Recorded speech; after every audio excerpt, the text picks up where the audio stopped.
Mari kita berandai-andai dulu sejenak. Bayangkan sebuah lemari yang diisi terus tapi tak pernah dibuka kembali.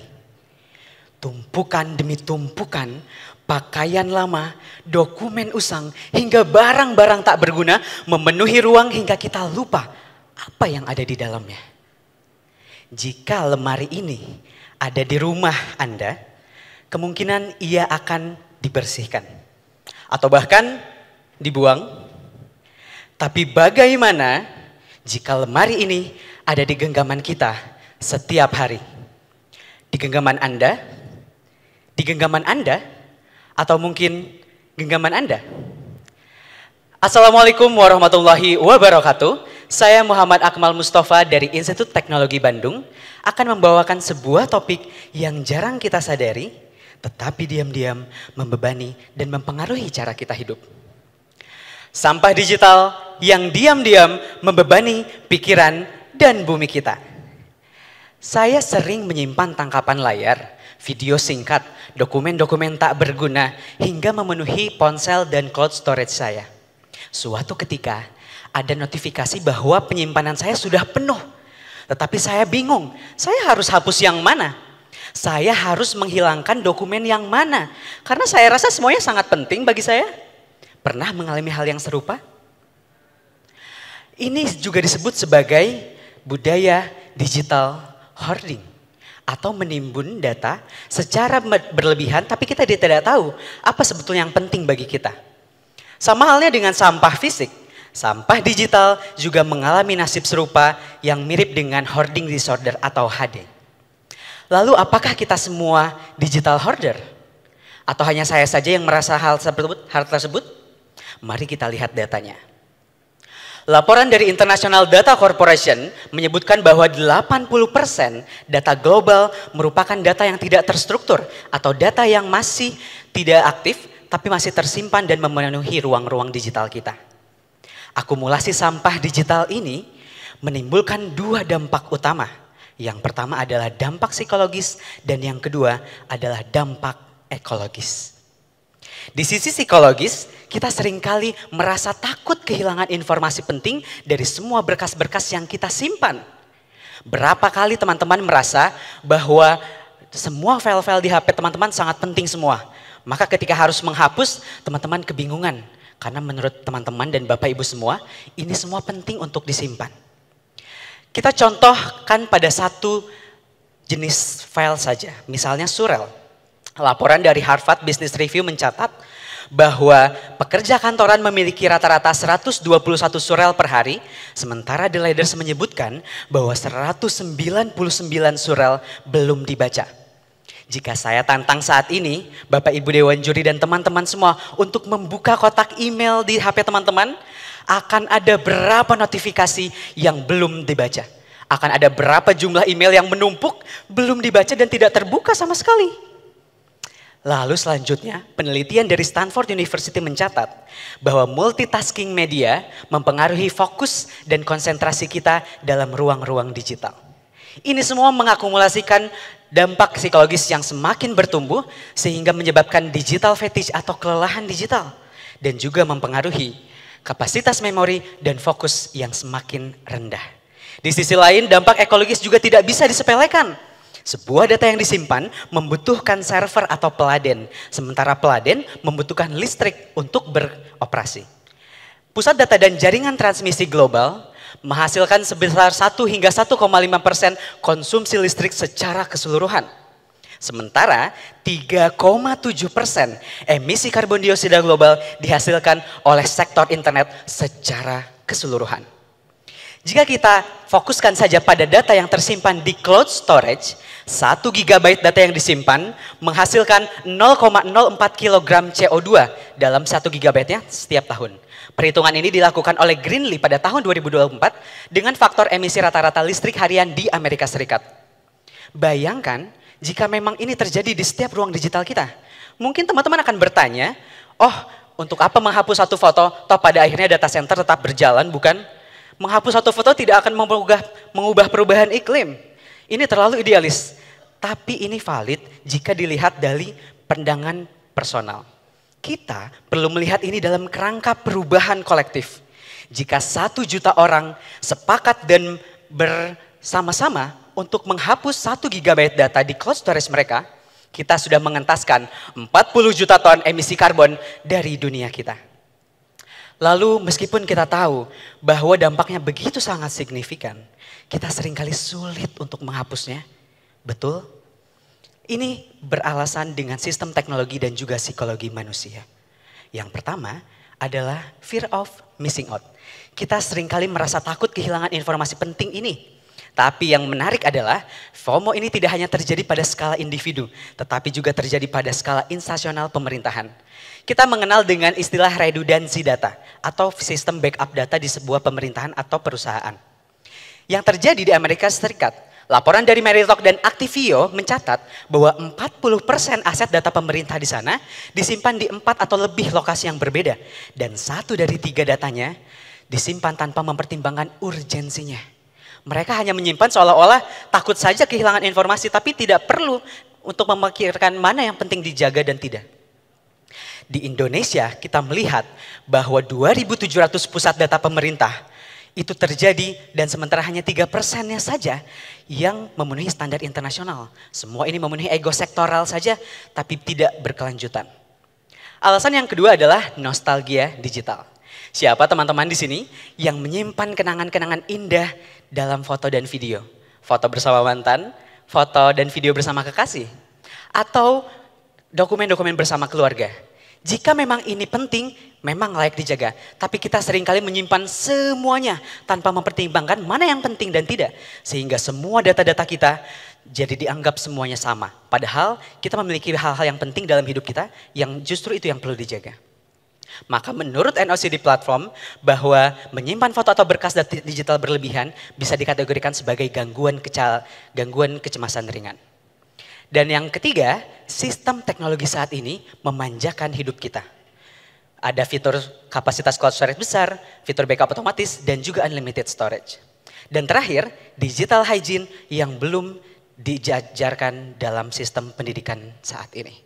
Kita sering diajarkan untuk membuang sampah fisik sejak kecil, tapi digital hygiene belum pernah diajarkan di sistem pendidikan saat ini. Maka secara budaya kita terbiasa untuk menyimpan, bukan untuk membuang. Oleh karena itu solusi perlu hadir dari tingkat individu hingga tingkat publik. Solusi digital decluttering atau bersih-bersih digital menjadi solusi. Yang pertama, kita bisa mulai di tingkat publik dengan kampanye nasional Hari Bersih-Bersih Digital atau Digital Clean Up Day Indonesia. Hari Bersih-Bersih Digital ini sudah dilaksanakan secara global dengan nama Digital Clean Up Day dan sudah diinisiasi oleh Kevin Guerin di Prancis pada tahun 2019 dan sudah mulai dilaksanakan pada tahun 2020. Ini dilaksanakan setiap Sabtu ketiga bulan Maret dan sudah dilaksanakan di 122 negara termasuk Indonesia. Tetapi di Indonesia masih jarang yang melakukannya sehingga kita perlu mengkampanyekan ini di media sosial dengan klik bersih dan juga tagar bebas sampah digital. Selain itu, aplikasi berbasis AI Scan juga perlu dikembangkan. Meskipun AI pada akhirnya mengkonsumsi energi, tetapi di teknologi yang tepat digunakan bisa menjadi solusi penting. Aplikasi ini akan membantu saja untuk menstrukturisasi data yang mana yang penting dan mana yang tidak, bukan menjadi solusi utama. Dan yang terakhir, digital hygiene kurikulum perlu diajarkan dalam sistem pendidikan saat ini. Maka, satu klik kecil berdampak besar. Kita terbiasa untuk menyimpan, bukan membuang. Maka, mulailah dari satu berkas, satu langkah, dan satu kebiasaan. Membersihkan ruang digital bukan hanya sebuah tindakan teknis, melainkan sebuah latihan mental dan ekologis. Dalam sebuah dunia yang padat oleh informasi ini, digital decluttering adalah sebuah bentuk keberanian baru. Berani memilih, berani memilah, dan berani melepaskan. Apa sampah digital pertama Anda yang ingin Anda hapus hari ini? Saya Muhammad Akmal Mustafa, terima kasih. Wassalamualaikum warahmatullahi wabarakatuh. Baik, terima kasih atas presentasi dari finalis dengan nomor urut 8. Untuk acara selanjutnya dilanjutkan dengan sesi tanya jawab. Untuk itu kepada para dewan juri dipersilahkan. Saya diminta pertama kali karena saya adalah korban digital hoarding. Ahlinya di tengah, nanti ahlinya yang akan menjawab situ. Saya dapat data bahwa dunia menghasilkan 5 exabyte data per hari di media sosial. Bagaimana kita bisa melakukan gerakan nasional atau internasional untuk menghadapi 5 exabyte data per hari tersebut, dan yang tersisihkan adalah data-data yang memang kita tidak butuhkan, sementara yang non sampah tetap ada di tempat kami. Baik, jadi untuk mengentaskan fakta-fakta dan data tersebut, ini bisa dimulai dengan kesadaran pribadi.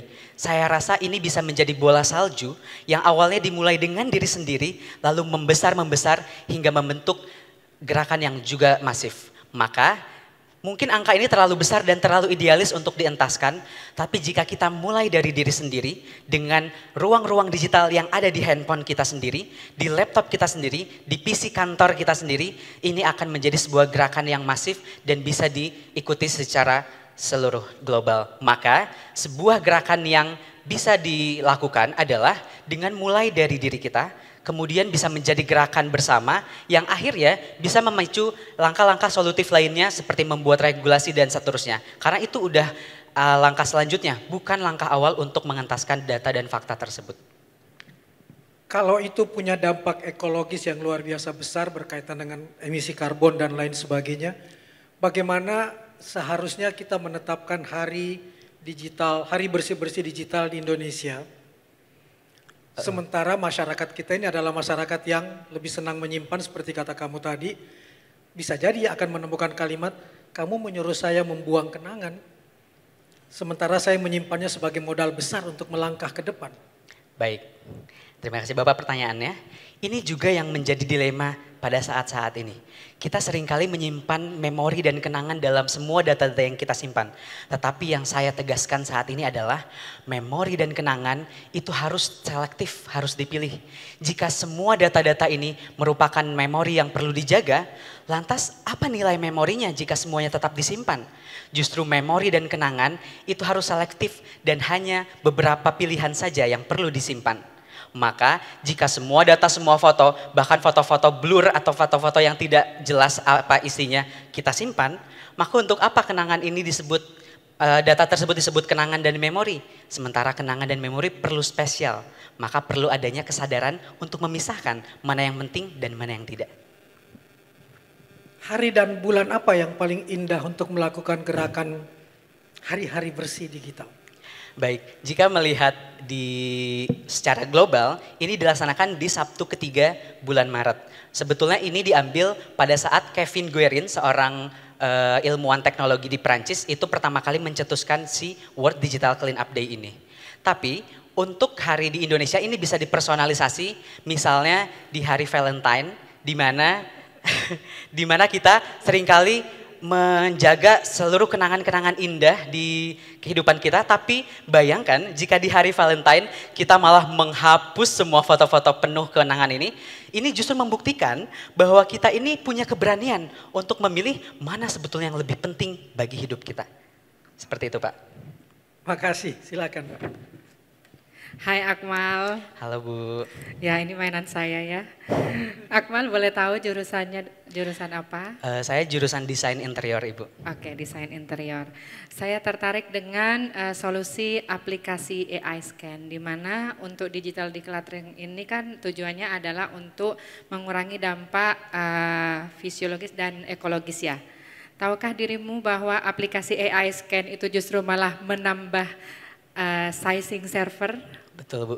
Jadi bagaimana dirimu memberikan solusi di mana nantinya itu akan memperberat beban server atau menambah sizing server yang ada dan akan menambah keburukan dari dampak buat bumi. Baik, izin menjawab Ibu, perlu saya tekankan bahwa aplikasi AI Scan ini bukan menjadi solusi utama. Karena solusi utama seperti yang di kiri saya jelaskan bahwa itu harus mulai dari langkah-langkah di dalam diri kita dan menjadi gerakan sosial. Sementara aplikasi AI Scan harus hanya menjadi pendukung saja karena kemampuan otak kita ini terbatas Bapak Ibu dan teman-teman sekalian. Kita seringkali susah untuk menstrukturisasi data mana yang penting dan mana yang tidak. Maka aplikasi ini hanya sebagai alat bantu untuk membantu mengkategorikan mana yang perlu disimpan, mana yang tidak. Mana kategori foto ini blur atau tidak, mana yang memang relevan atau tidak. Nah, untuk emisi karbon sendiri yang dihasilkan oleh AI atau aplikasi AI, ini memang betul Ibu, valid. Aplikasi AI memiliki konsumsi energi yang cukup besar. Tetapi seperti yang saya tulis di esai dan saya jelaskan tadi, bahwa aplikasi AI tidak harus menjadi hambatan. Teknologi tidak harus menjadi hambatan karena AI aplikasi yang digunakan itu menggunakan low computing input sehingga tidak seperti AI image generator atau chatbot yang memiliki konsumsi energi yang cukup besar, tetapi AI untuk menstrukturisasi ini hanya AI kecil, sehingga konsumsi energinya juga masih tetap bisa digunakan. Analoginya adalah seperti lemari yang saya sempat singgung di awal. Jika kita punya sebuah lemari yang berisi barang-barang tak berguna, lebih baik kita menggunakan teknologi vacuum cleaner atau mungkin menggunakan laundry untuk datang ke rumah membersihkan lemari daripada kita membuat lemari baru, memperpanjang lemari baru dan mengisi lemari ini menjadi barang-barang tak berguna. Jadi dibanding untuk memperluas jangkauan dan kapasitas cloud storage, kita gunakan teknologi untuk membersihkan isi lemari tersebut. Maka aplikasi AI Scan masih tetap relevan untuk digunakan karena dia tidak berbasis chatbot dan image generator. Juga teknologi seharusnya bisa menjadi solusi untuk mempermudah hidup manusia. Pertanyaan selanjutnya, bagaimana mengatur penyeimbangan antara digital minimalisme dengan nilai arsip atau memori digital, di mana kita tahu sekarang pemerintah pun juga sedang menggalakkan yang namanya arsip atau memori digital. Untuk tujuannya itu adalah mengurangi penggunaan kertas kan. Itu tujuannya sama sebenarnya. Jadi bagaimana cara melakukan penyeimbangan itu? Baik, sebetulnya proses transmigrasi dari data arsip fisik menjadi arsip digital ini hanya pindah tempat saja, tetapi perlakuannya harusnya tetap sama. Jika kita terbiasa menyimpan sebuah arsip-arsip file yang membutuhkan kertas untuk ngeprint dan untuk cetak, itu mungkin memakan banyak biaya. Sementara rasanya jika kita menyimpan arsip di cloud storage, itu rasanya seperti gratis dan tidak ada dampak apa-apa. Padahal sebetulnya yang perlu disadari oleh pemerintah dan perusahaan-perusahaan instansi pemerintah yang lain adalah bahwa dampak yang dihasilkan dari data-data tersebut tetaplah sama dan setara. Jadi yang pertama perlu dilakukan adalah penyeimbangan informasi dan pemahaman juga kesadaran bahwa arsip-arsip dan data-data ini sama besarnya dan sama beratnya seperti halnya media cetak meskipun ini di media digital. Maka yang selanjutnya adalah untuk menyeimbangkan hal tersebut perlu adanya kesadaran yang dibangun oleh pemerintah dan juga oleh instansi-instansi ini betapa beratnya file-file digital ini dibanding file-file berkas fisik. Seperti itu, Bu. Terkait digital decluttering, saya sudah membaca beberapa referensi buku, sudah melihat banyak pun juga podcast yang terkait digital decluttering. Apa yang membedakan ide dari Akmal ini dibandingkan dengan apa yang sudah tersebar di publik? Baik, untuk yang membedakan dari solusi yang saya tawarkan adalah saya mengajak dari skala mikro kecil. Satu file setiap hari, dan juga satu langkah menjadi satu kebiasaan. Dibanding semua tawaran-tawaran solusi yang sudah marak digital decluttering di saat ini, yang saya tawarkan melalui kampanye ini adalah gerakan-gerakan yang mikro yang dimulai dari diri kita sendiri. Kita mulai dari satu berkas, satu langkah menjadi satu kebiasaan yang berulang-ulang sehingga digital decluttering ini bisa efektif dan tidak menjadi sebuah hal yang cukup besar dan hal yang menjadi terlalu idealis rasanya. Tetapi kita bisa mulai dari satu berkas yang kita punya menjadi sebuah langkah dan akan menjadi sebuah kebiasaan nantinya.